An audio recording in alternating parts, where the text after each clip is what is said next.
करे श्री दत्तात्रेय के नाम जप करे भारत के माहौल राज करे श्री शंकर जी कैलाश में जान धरे हरिओम।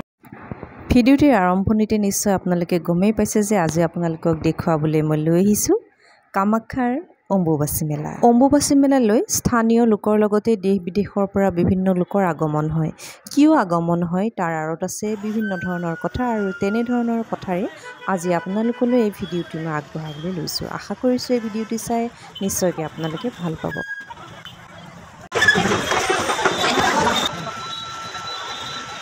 মই ভিডিঅ'টি আৰম্ভ কৰিছোঁ কামাখ্যা গেটৰ পৰাই, কাৰণ কামাখ্যা গেটৰ পৰা আৰম্ভ হৈছে মেলাৰ দোকান পোহাৰবিলাক, আৰু ইয়াৰ পৰাই ভক্তসকলে এনেদৰে থাপলি মেলিছে কামাখ্যা মন্দিৰলৈ বুলি। এতিয়া আমি কামাখ্যা মন্দিৰলৈ গৈ আছোঁ। এতিয়া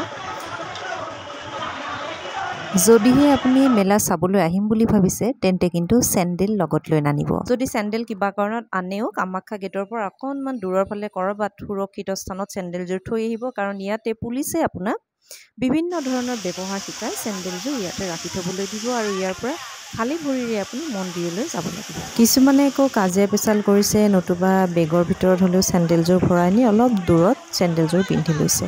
যিকোনো কথাই আমি যদি ভাল দৃষ্টিৰে লওঁ বা ভাল দৃষ্টিৰে আমি চাওঁ, সেই কথাখিনিও আমাৰ কাৰণে ভালেই হৈ পৰে। পুলিচে এনেদৰে চেণ্ডেল ৰখা কাৰ্যটোৰ মাজতো বহুত কথাই আছে, কিয়নো যদি আমি এনেকৈ চেণ্ডেল পিন্ধি যাওঁ বা মন্দিৰৰ ওচৰে পাজৰে আমি ক'ৰবাত ৰাখিবলৈ যাওঁ, তাত হয়তো আমাৰ চেণ্ডেল হেৰাব বা চেণ্ডেলযোৰক লৈ বিভিন্ন ধৰণৰ খাম খেয়ালিৰ সৃষ্টি হ'ব পাৰে। যাতে অনুষ্ঠানটো সুচাৰুৰূপে পালন কৰা হয় বা সুচাৰুৰূপে চলি যায়, সেই হেতুকে হয়তো চেণ্ডেলযোৰ ইয়াতে ৰখাৰ ব্যৱস্থা কৰিছে তেওঁলোকে। তদুপৰি আমাৰ ভাৰতীয় পৰম্পৰা তথা সংস্কৃতিত এটি বিশ্বাসো আছে যে আমি যদি খালী ভৰিৰে মন্দিৰলৈ যোৱা পথ অতিক্ৰম কৰিব পাৰোঁ, তেন্তে আমাৰ মনৰ যি অভিষ্ট আছে সেই অভিষ্ট সিদ্ধিও হয়। তেনে কথাকে সৰ্গত কৰি বলক আমি মেলাৰ সৌন্দৰ্য উপভোগ কৰোঁ।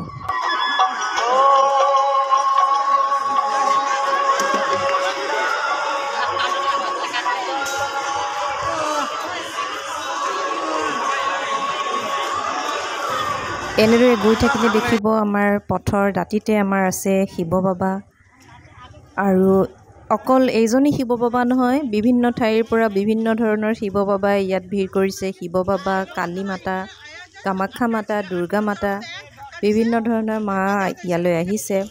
মেলাৰ সৌন্দৰ্য অকল মানুহ বা দোকান পোহাৰ বা আমাৰ যি ধৰ্মীয় আস্থা আছে সেয়াই নহয়, আৰু এওঁলোকেও এই মেলাৰ সৌন্দৰ্য দুগুণে বঢ়াই তোলে, কাৰণ এওঁলোকক চায়ো আমি অকণমান সময়ৰ বাবে হ'লেও ৰৈছোঁ আৰু মনটো ভাল লগাইছে। চকুকেইটা পিৰিক পাৰাককৈ দিছে, বা শিৱ বাবাই চকু পিৰিক পাৰাক কৰিছে, বা কালী মাতাৰো গৰম লাগিছে, এনেকুৱা আমাৰ মনত আনন্দ অনুভৱ হয় এইবিলাক দেখিলে, আৰু মনটোক আমি তেনেদৰে অলপ সময়ৰ বাবে হ'লেও জীপাল কৰি তুলিব পাৰোঁ।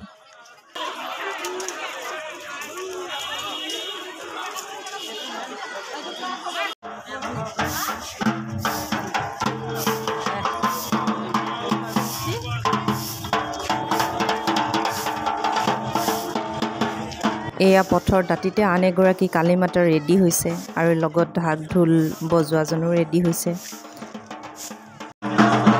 আৰু আন এগৰাকী কালী মাতা আমাৰ লগে লগে আহিও আছে।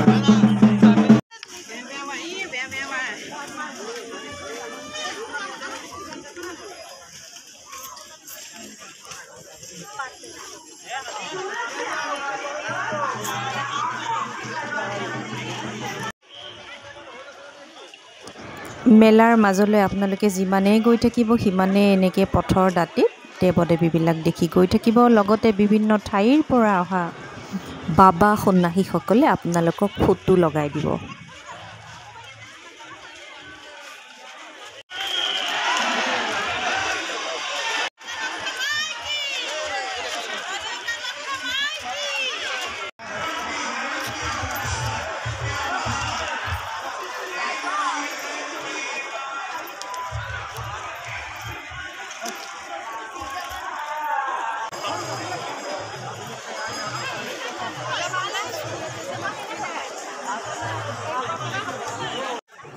এয়া এতিয়া আমি আহি পাইছোঁহি কামাখ্যা মন্দিৰৰ প্ৰৱেশদ্বাৰ। মন্দিৰটো প্ৰদক্ষিণ কৰি মা কামাখ্যাক সেৱা এটি কৰি লওঁ, আৰু তাৰে পিছতে মই অন্যান্য কথাবিলাক ক'বলৈ আৰম্ভ কৰিম। বলক এতিয়া মোৰ লগতে আপোনালোকেও মন্দিৰটো দূৰৰ পৰা চাই হ'লেও যিসকলে আহিব পৰা নাই তেওঁলোকে দূৰৰ পৰাই মাক ভাবিব পাৰিব। মই ইয়াতে যিটো মন্ত্ৰৰ অডিঅ' দিছোঁ সেই মন্ত্ৰটি যদি আপুনি শুদ্ধ মনেৰে পাঠ কৰে তেতিয়াহ'লে আপোনাৰ জীৱনত কোনো কালেই হেনো অনিষ্ট নহয় আৰু ঘৰত সুখ শান্তিয়ে বিৰাজ কৰে আৰু ধনে ধানে উপচি পৰে আৰু কামাখ্যা মাই আশীষ প্ৰদান কৰে। এয়া আমি কামাখ্যা মন্দিৰৰ চোতালত প্ৰৱেশ কৰিলোঁ। এতিয়া মন্দিৰটো প্ৰদক্ষিণ কৰিম।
অম্বুবাচীৰ সময়ছোৱাত মন্দিৰৰ মূল দুৱাৰ বন্ধ হৈ থাকে আৰু ভক্তসকলে এনেদৰে মন্দিৰ প্ৰদক্ষিণ কৰি বাহিৰৰ পৰাই কামাখ্যা মাক সেৱা জনায়।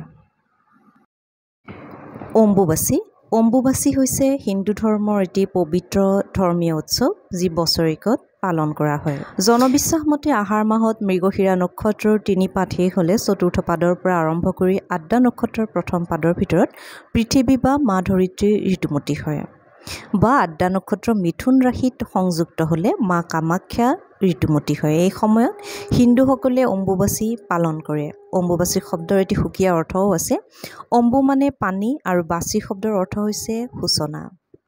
এই সময়ছোৱাত বিধৱা মহিলাসকলে বা পিতৃ মাতৃৰ বিয়োগৰ প্ৰথম বছৰটোত কৰ্ম কৰা পুত্ৰ কন্যাই তদুপৰি অন্যান্য কিছুমান মানুহে অম্বুবাচীৰ ব্ৰত পালন কৰে। ব্ৰতৰ এই সময়ছোৱাত তেওঁলোকে ফলাহাৰ গ্ৰহণ কৰে। জুইত পোৰা বা সেকা কোনো ধৰণৰ বস্তু তেওঁলোকে নাখায়। এই সময়ছোৱাত ব্ৰতত থকা মানুহখিনিয়ে কুঁৱা, দমকল বা পুখুৰীৰ পৰা পানী নুঠায়। আগতীয়াকৈ সংগ্ৰহ কৰা পানীহে ব্যৱহাৰ কৰে আৰু সেইখিনি পানীহে খায়। কোনো বস্তুৱে মাটিত থৈ নাখায়। সকলো বস্তুৱে মাটিৰ ওপৰতহে থয় বা চাং পাতি পেলাই বস্তুবিলাক থৈ দিয়ে। মাটি খন্দা বা কোনো ধৰণৰ কৃষি কৰ্ম এই সময়ছোৱাত কৰা নহয়। দাড়ি, চুলি, নখ এইবিলাক এই সময়ছোৱাত নাকাটে আৰু অন্যান্য মানুহবোৰেও যিসকল ব্ৰতত নাথাকে তেওঁলোকেও এইখিনি সময়ত নিৰামিষ আহাৰহে গ্ৰহণ কৰে। এই সময়ছোৱা উপাসনা বা ধ্যানৰ উপযুক্ত সময় বুলি বিবেচনা কৰা হয়। সেইকাৰণে এই সময়ছোৱাত কামাখ্যা মন্দিৰলৈ বিভিন্ন ঠাইৰ পৰা বিভিন্ন ধৰণৰ মানুহৰে আগমন হয় আৰু তেওঁলোকে এই সময়ছোৱাত মাৰ কৃপা লাভ কৰে। বিশ্বাস অনুসৰি এই সময়ছোৱাত কামাখ্যা মা জাগ্ৰত ৰূপত থাকে আৰু এই সময়ছোৱাত যদি আমি মন্দিৰৰ দ্বাৰত বা মন্দিৰৰ বেৰত আমাৰ মনৰ যি অভিষ্ট আছে সেই অভিষ্টৰ কথা যদি আমি মাক কওঁ তেন্তে সেই অভিষ্ট সিদ্ধি হয় বুলি বিশ্বাস কৰা হয় আৰু মাৰ কৃপা লাভ কৰা যায়। আকৌ অম্বুবাচীৰ প্ৰবৃত্তিৰ দিনা মা কামাখ্যা মন্দিৰৰ পিঠ যিবিলাক বস্ত্ৰৰে ঢাকি থৈ দিয়া হয় সেই বস্ত্ৰবিলাকক বোলা হয় অংগবস্ত্ৰ। আৰু অম্বুবাচীৰ নিবৃত্তিৰ দিনা মন্দিৰৰ পূজা অৰ্চনা কৰাৰ পিছত সেই বস্ত্ৰসমূহ ভক্তসকলে শৰীৰত ধাৰণ কৰে আৰু এই বস্ত্ৰ শৰীৰত থাকিলে কোনো ধৰণৰ অপায় অমংগল নহয়।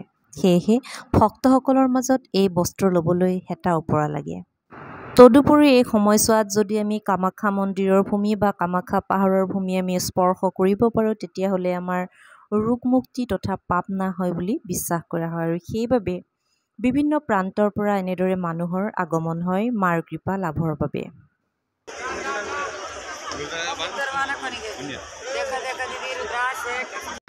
অম্বুবাচীৰ পবিত্ৰ সময়ছোৱাত যদি আমি কাৰোবাক খাদ্য বিতৰণ কৰিব পাৰোঁ বা খাদ্য খুৱাব পাৰোঁ তেতিয়াহ'লে ডাঙৰ ধৰ্ম হয় বুলি বিশ্বাস কৰা হয় আৰু সেয়েহে বিভিন্ন অনুষ্ঠান প্ৰতিষ্ঠান NGO ইত্যাদিয়ে খাদ্য বিতৰণ কৰে। আপুনি যদি অম্বুবাচী মেলালৈ যায় তেন্তে এই কাৰ্য আপোনাৰ পৰিলক্ষিত হ'ব, লগতে এই সেৱাৰো আপুনি অংশীদাৰ হ'ব পাৰিব। দেৱী মাৰ কৃপা লাভ কৰিবলৈ ভক্তসকলে বিভিন্ন ধৰণে মন্দিৰলৈ গৈছে। যেনে কিছুমান ভক্তই যাওঁতে বা অহা পথতো দেৱী মাৰ বন্দনা গাই গাই আহিছে আৰু কিছুমান ভক্তই বিভিন্ন ধৰণৰ বাদ্যযন্ত্ৰ বজাই বজাই আহিছে। এয়া তেওঁলোকে মন্দিৰৰ পৰা উভতিছে বাদ্যযন্ত্ৰ বজাই বজাই। অম্বুবাচী মেলাৰ আনন্দ উপভোগ কৰি আহি থাকোঁতে বাটতে দেখা পালোঁ দুগৰাকী শিল্পীয়ে অংকন কৰি আছে দেৱী মাৰ ছবি। দেখি মনটো ভাল লাগি গ'ল। তেওঁলোকৰ লগত চিনাকি হ'লোঁ। তেওঁলোক দুগৰাকীৰ নাম হৈছে বিজয় আৰু মন্দিৰা। তেওঁলোকে এনেদৰে ছবি আঁকি থকাৰ উদ্দেশ্যটো যেতিয়া জানিব পাৰিলোঁ আৰু বেছি ভাল লাগি গ'ল। তেওঁলোকে আহি থাকোঁতে দেখিলে যে ধুনীয়া শিলটো তামোলেৰে পিকাৰে ৰাঙলি কৰি থৈ দিছে। শিলটো চাফা কৰি ছবি এখন আঁকিলে যাতে মানুহে পিকাই লেতেৰা কৰিব নোৱাৰে। ধুনীয়া ছবিখনৰ লগত ফটো এখন উঠিব পাৰিব আৰু খন্তেক ফটো উঠাৰ চলেৰে জিৰাবও পাৰিব। সুযোগ পালে হেনো গোটেই ৰাতিটোৱে তেওঁলোকে ছবি আঁকি যাব। মাৰ বাবে তেওঁলোকৰ এয়াই পূজা। কিমান বিশাল আৰু কিমান ধুনীয়া মনৰ মানুহ হ'লেহে এনেধৰণৰ চিন্তা কৰিব পাৰে। এবাৰ ভাবকচোন। মোৰ হঠাতে মনত পৰি গ'ল জ্যোতিপ্ৰসাদ আগৰৱালাদেৱৰ এষাৰি কথা, সুন্দৰেই সংস্কৃতি। সংস্কৃতিয়ে জগত ধুনীয়া কৰে। সঁচাই ভাল মনৰ মানুহ আৰু ভাল কথা আৰু ভাল কামে আমাৰ পৃথিৱীখন ধুনীয়া কৰি তোলে। যাৰ সংস্কৃতি নাই তেওঁৰ সমাজো নাই আৰু তেনেকুৱা মানুহৰ বাবেই সেই সমাজখন লেতেৰা হয় আৰু সমাজখন দূষিত হয়। ধুনীয়া মনৰ শিল্পী দুগৰাকীৰ লগত দুখনমান ফটো উঠিলোঁ যাতে মোৰ এই স্মৃতিটো সজীৱ হৈ ৰয়।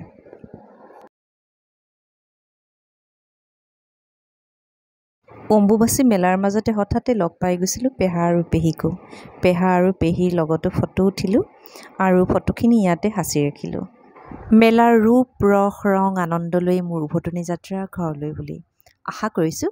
আজিৰ প্ৰয়াসটি চাই আপোনালোকে নিশ্চয়কৈ ভাল পাব। পুনৰ লগ পাম আপোনালোকক আন এটি ভিডিঅ'ত। তাৰ আশাৰে আজিলৈ আহিছোঁ। Bye bye.